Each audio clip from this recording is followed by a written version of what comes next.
Hello everyone, Linda aka the Gamer Girl here again, and this time I'm at a Gamer's Paradise.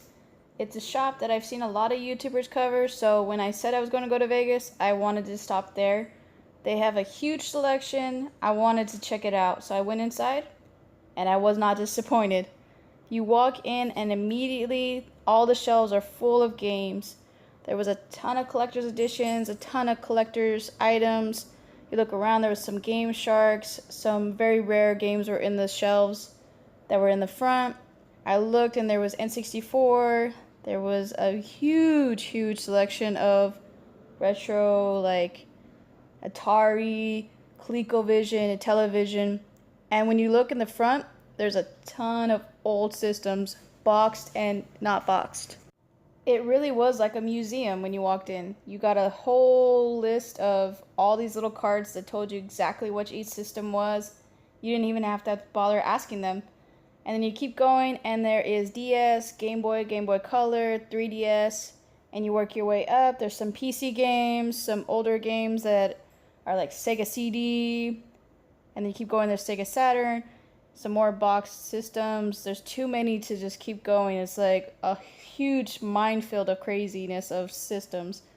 And then you go there to the left, and there is Wii U, Wii, and a lot of the systems they made their own cases for, so I wasn't too sad about it. It wasn't just a loose little sleeve. And you go there to the left, you keep going, and there's pinballs and old arcade cabinets, and there is a bunch of display cabinets that I have not seen in forever. I had saw that they were actually working. You could buy them if you wanted to for the pinballs and the arcade cabinets. You keep going, and there is this rest of the museum that I call it, and there's a whole bunch of history. I actually took my time and read everything. It was so fun to do. And you keep going, and there's just systems that I've never saw before there. And there was an old Virtual Boy. It was fun to look at. And you keep going, there's Jaguar, there's Dreamcast, Famicom Disk System. It was so much time. I literally was there for hours like I was at the other stores. And there's actually ones that were hooked up. They're just displaying the games. Nobody could really play them. They're just there for a look at, to see how the games were back in the day if you didn't know. And you keep going, and they had some rare items in boxes too. Like they had some keyboards that you can't find that are hard to find. And it's just like a sea of games. There were so many rows of games. I just kept going as I was going along. And they had some really nice artwork. They had people in the back that are just making little like art. Just you could see like all over the place. They had art everywhere. They had people making art. They had old sign systems everywhere. Just you could just keep going for days. You didn't even have to buy a game. You could just walk around and enjoy the store if you didn't want to buy a game from them. And they don't mind. They will let you look around. And if you have any questions, they're very friendly. And they had flashback systems and handhelds all over the place in the front. You kept going, and there was the modern systems.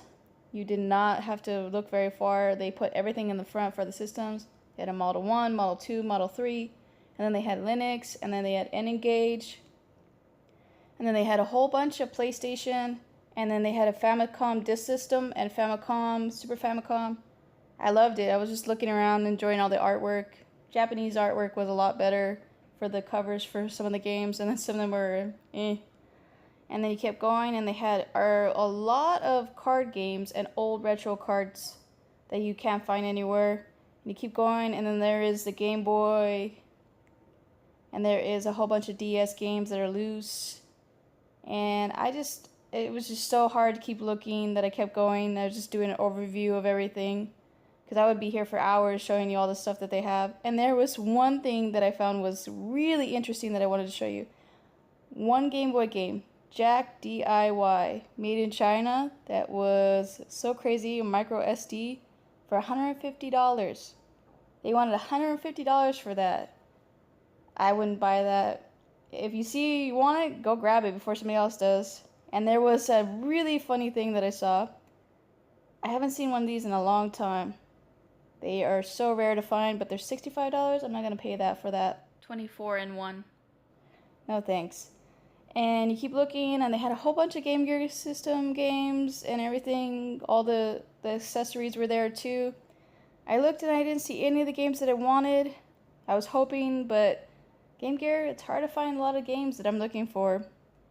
And I kept looking, and nah, nothing. So I moved on, and see, here's all the artwork that I was talking about. There was a lady making all those. Those were really great what she was doing. And then you keep going, and there is Sega, all the Sega, and a whole bunch of Nintendo is right here. And then they had, which was really cool, it was Game On Expo.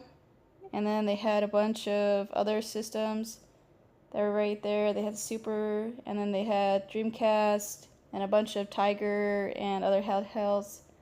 And then right in the front is Xbox 360. I took a look.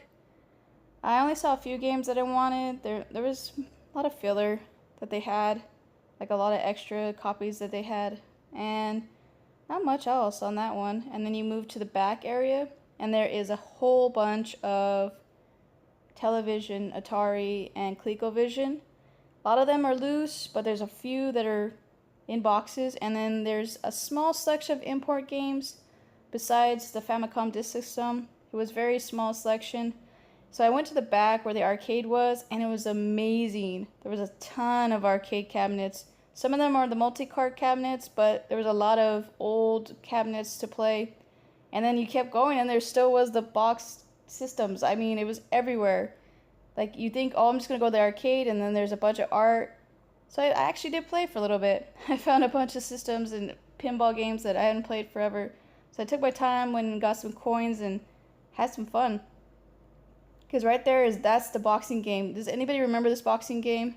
I spent so much time playing that. I lost so many calories that day. And then they had some shooters. They had some racing ones. I played some Killer Instinct until I was tired. So these are the 4 games that I got. I didn't get anything else other than PlayStation 2. I got Silent Scope, Total Overdose, Cake Mama, and Dark Angel. It was all good prices, $3, $5, $7. And that's it for this episode, guys. Thank you for watching. If you're new, please subscribe. And as always, keep on gaming. Have a great day, everybody. Bye.